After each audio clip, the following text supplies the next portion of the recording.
Hello everybody, welcome to Chess 24 and welcome to another installment of Game of the Day. Today was Norway Chess round 4 and a couple of games stood out, but there was really only one that really stood out, and that was the game between former world champion Vishy Anand and current world champion Magnus Carlsen. Of course, a lot of history between these two guys, a lot of recent history, 2 world championship matches. 2 very convincing wins for Magnus Carlsen in those matches. However, Magnus has started Norway Chess, as most of you who have seen these recaps and watched the tournament, well, as you know, he started absolutely appallingly, had that disaster in round 1 versus Topalov, losing on time in a winning position, then got absolutely schooled by Fabiano Caruana, and then blew a winning position against Anish Giri yesterday. So he was having a bit of a downer, but could he come back against a player who, at least very recently, he's had very good results against? Let's see what happened. Vishy with white. And we had e4, e5, knight f3, knight c6, a Spanish, bishop b5, and a6, perhaps already a slight surprise. Magnus has played knight f6 a lot against Vishy, but of course, given the tournament situation, given that this wasn't a match where really his prime objective is to hold with black, or at least limit white's chances, in this particular situation in the tournament, I think he wanted to win. He was on a half out of 2. Half out of 3, I should say, and was looking to win, so played something a bit more dynamic. And we get a mainline Spanish with 6d3, which is a system Vishy knows inside out, both with black and white. Played some games against Adams, amongst others. It's a system that, in fact, our very own Peter Svidler, Grandmaster Peter Svidler, has covered in some serious detail for Chess 24. You can watch his series and keep your eyes out also for the English version of the ebook, which will be uploaded shortly. In fact, I'm doing that as we speak. But bit of a task there. But anyway, the series can be watched, and you can see Peter's insight and in-depth explanation as to what happens in this opening on Chess 24 if you are a premium member. So if you're not premium and watching this, become premium and you'll be able to get some really savvy insight into that opening. Here, black has got 2 main moves. He can play the move that Magnus played d6 or play b5. Magnus played d6. And after c3, castles knight bd2. Well, we've got a very Spanish-looking structure, of course, where white has not played d2 to d4 in one move. That said, a lot of the resulting positions, as we'll see, can transpose to very well-known lines. Knight bd2, the move that Vishy played, rook e1 is also a very sensible move. Here, black played rook e8. Again, a very standard move. Rook to e1. All of these Spanish kind of moves. b5, the bishop came to c2. Bishop to f8. Again, knight f1. This knight f1, knight g3 maneuver we've seen many times. And g6. Actually, curiously, Magnus had this position in 2006, but on the white side against, in fact, Peter Svidler, the man who did the series on this particular opening for Chess 24. Magnus was white. It ended in a draw. Svidler played h6 there. But the move Magnus played here also makes a lot of sense, g6, with the idea of putting the bishop on g7. h3, bishop b7 was played, so now mobilizing one of his pieces. Knight g3, and now knight b8. And believe it or not, this move, which is a very common move, a favourite of many players, in fact, I believe it's a favourite of our very own Jan Gustafsson. This move, the idea of this move is not only to allow this bishop to exert some pressure along this diagonal, but also to reroute via d7, where it still supports e5, but allows black to occupy more space with c5.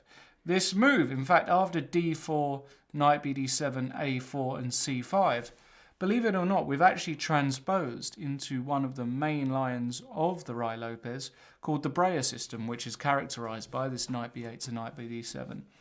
It's a line that Vishy knows very well. It's a line that Magnus knows well, but certainly a line that Vishy knows very well. So I think he was very happy to find himself in this position after the transposition in the opening. And here there's a lot of theory. After c5, white should play d5, as Vishy did. And here, Magnus played the correct move, c4. The reason he does that is because he wants to find some squares for his knight, and also it kind of clamps down on some key squares around here. So c4 is a very good strategical move. Bishop g5, and now the first perhaps small surprise for Vishy, although he said in his press conference that he knew that Magnus knew this position, so wasn't too much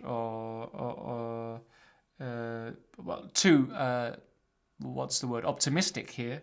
But he was surprised by the next move here, bishop g7. It's not a novelty, but it's a slightly strange move, because after bishop g7, queen d2, suddenly it's very hard to kick this bishop away. h6 is no longer possible, and this pin can be a bit annoying. So that's why the move h6 is by far the most popular and probably the best move, after which there's been a whole host of games. Bishop e3, knight c5, queen d2, hitting the pawn, and now black's got two moves to deal with that. Either he goes h5, or he can play the move king h7, which I remember very vividly from the game Sevian-Kamsky from St. Louis 2015.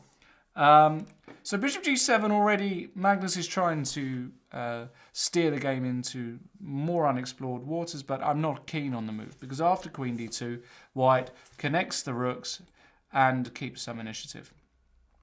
And now Magnus plays yet another very slightly odd move. He plays the move rook b8, which Vishy said he didn't know. It's not a pure novelty, because we'll see that there was the game Dubal versus Matonovic from Bath in England, 1973, believe it or not. But I'm not such a big fan of the move. The move queen e7, I think, is slightly better, and this was seen in the game Freycinet-Graf. Freycinet, of course, another twist to the story, being a second of Magnus Carlsen. So maybe he was aware of this position. Maybe he saw ideas with rook b8 before, but Vishy was not deterred at all. Here, Vishy had a bit of a think, and he played the very Spanish move, the Spanish style move, knight to h2. We see this idea in a lot of Spanish systems. It has two main points. The first is to bring the knight to g4, which would influence the pin here, but also to prepare f4, breaking open the position. So it's a very sensible move. Bishop c8 was played. Well, he did this because he's looking at this diagonal long term and also looking at this file, so a multi-purpose move. Knight g4, of course, knight c5. And now maybe there is something happening on g4, so he played knight h6 check. And of course, obtaining the two bishops here, especially given the dark square weaknesses around the king, is very appealing. And after a think, Magnus took this. I think the problem with king to f8 is that in the long term, this f-file could prove to be very dangerous. You know, even f4 or maybe rook f1 preparing f4 here. And the knight really is a bit of annoyance for black. So I understand why Magnus takes, and now the other idea is he takes on a4. So he's won a pawn and he's threatening rook takes b2, but he has made a major concession. His structure is now ruined on the queen side, and he's given up the two bishops. So white has got some serious initiative here. Rook a2 was played. Bishop e3 might have been a move as well, with the idea takes, giving up, but going queen c1, collecting here, and keeping a passed d pawn. Vishy mentioned this in the press conference, but rook a2 is certainly a very, very natural move, just holding the pawn. And Magnus plays probably one of his better moves of the game, a3, giving back the pawn under better circumstances, because now he weakens the white pawn structure. Now there are serious holes to exploit, so I quite like a3, giving back the pawn. Knight fd7 was played, and now Vishy went into attack mode with f4. So So it's here really over the next few moves where Magnus started to really lose the thread, in my opinion. In this position, I think the move e takes f4 was definitely worthy of consideration, which of course also gives this knight a wonderful outpost on e5. But after queen takes f4, queen f6, well, I think the position is very difficult to judge. White still maintains some initiative, but not clear at all, especially when this knight gets to e5. But a5 was already a move that I wasn't so convinced by. I think the idea of this move is to give the bishop a square on a6, which will facilitate a knight d3 jump. Also sometimes going a4, allowing queen a5 and knight b3, but the pieces are over the wrong side of the board, and the attack's happening on this side. In fact, after rook f1, another, as I mentioned, very typical move once you've played f4, the rook belongs on the f-file. It's actually the next move where the start of Magnus's problems really begin, because he played the move f6. I didn't like this move. I think he had to try knight to b3, and if queen f2, then he could try and exchange queens with queen b6. Still a bit better for white, but probably a more resolute defense. Because after f6 and now f5, this was an excellent move by Vishy. Suddenly, white has got serious play against the king. Not only is he threatening in many lines to take here, but as soon as black goes g5, white manages to chip away at this apparently reasonably solid pawn configuration with h4, and actually the defences crumble, and we can see that the pieces are a bit far away from the defence of the king. So after f5 I was certain that Vishy was better. Magnus tried knight d3. It was a decent attempt at least to try and muddy the waters, but I really like Vishy's follow-up. He took on d3, takes, and the point is that now he didn't take the pawn greedily, because now after queen b6 check, king h1, bishop a6, suddenly black's pieces spring into life, the queen's coming down, and it's just not clear anymore. But his move queen d1 is an excellent move. The idea of this is twofold. Firstly, he wants to bring the queen out to g4 and pressurize this weak point, and secondly, he allows this rook swing, and rook to a to f2 is a very pleasurable move. It's very nice to swing a rook over into the action.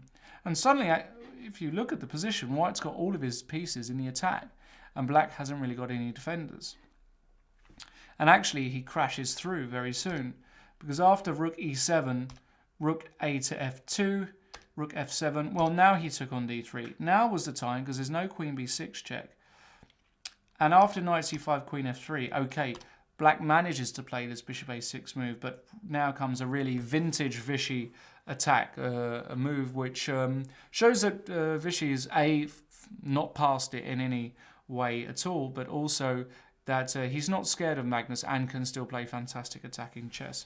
And that is the move queen g4, just giving up the exchange because he wants to checkmate black, and he realised that actually with even 4 pieces in the attack it should be enough. Here Magnus very understandably played the move g5.